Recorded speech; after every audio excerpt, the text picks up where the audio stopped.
following story contains graphic images that could be disturbing to some. Viewer discretion is advised.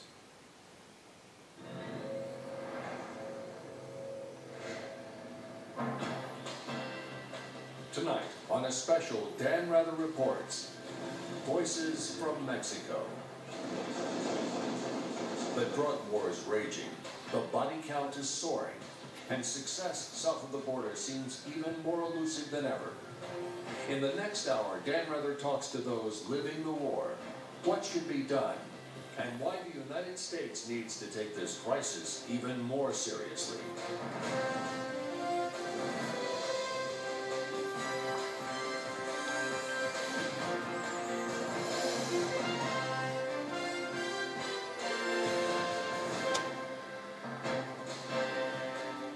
Good evening from Mexico City. More than 34,000 Mexicans have been killed in this country as part of the U.S.-backed war against drug traffickers. And the drug cartels have now expanded their reach from beyond the borders into almost all parts of the country, even some here in the center, Mexico City.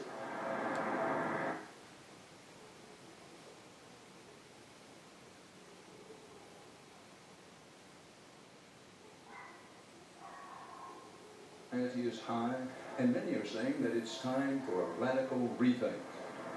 Tonight we will examine this crisis in depth and from several perspectives, hearing from those struggling to understand and forge policy on the front lines. The United States and Mexico have a long, uneasy relationship rooted in disputes over territory, immigration, and the trafficking of arms and illegal drugs across the border.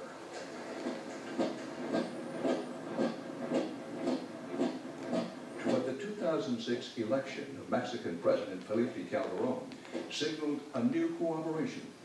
President Calderón immediately deployed his nation's military against the drug gangs that in recent years had grown into vicious criminal organizations. And the United States offered the Mexican president unprecedented support in the form of arms, intelligence, and training. To date, Washington has pledged $1.4 billion to Mexico's drug war. But while the United States was publicly backing the Mexican efforts in private, there were grave concerns. Internal cables from the U.S. Embassy in Mexico City, released by WikiLeaks, painted the Mexican military as disorganized and not up to the job. It was an embarrassment to President Calderón and his counter-narcotic strategy. Then, in early 2011, a U.S. Immigration and Customs Enforcement officer was killed while stationed in Mexico by suspected drug traffickers.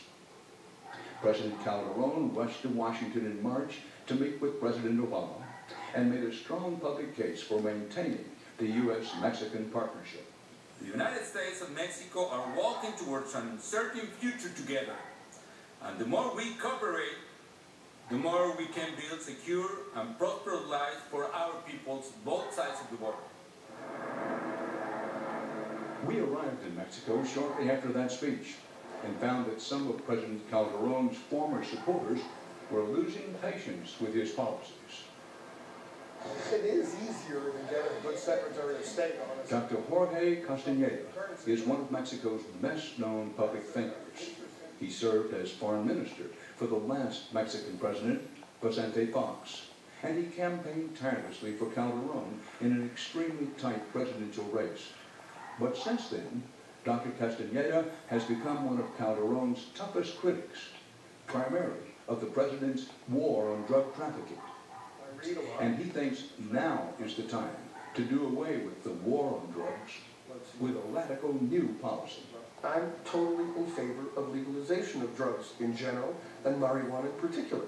You know, the people who are watching and listening to say, ooh, Dan Rather's interviewing a very radical guy down there in Mexico. He's got all these radical proposals. Do you see them that way? Well, legalization of drugs doesn't seem to me to be a terribly radical proposal. 47% of the people of California voted for it in terms of marijuana just 4 months ago. Republican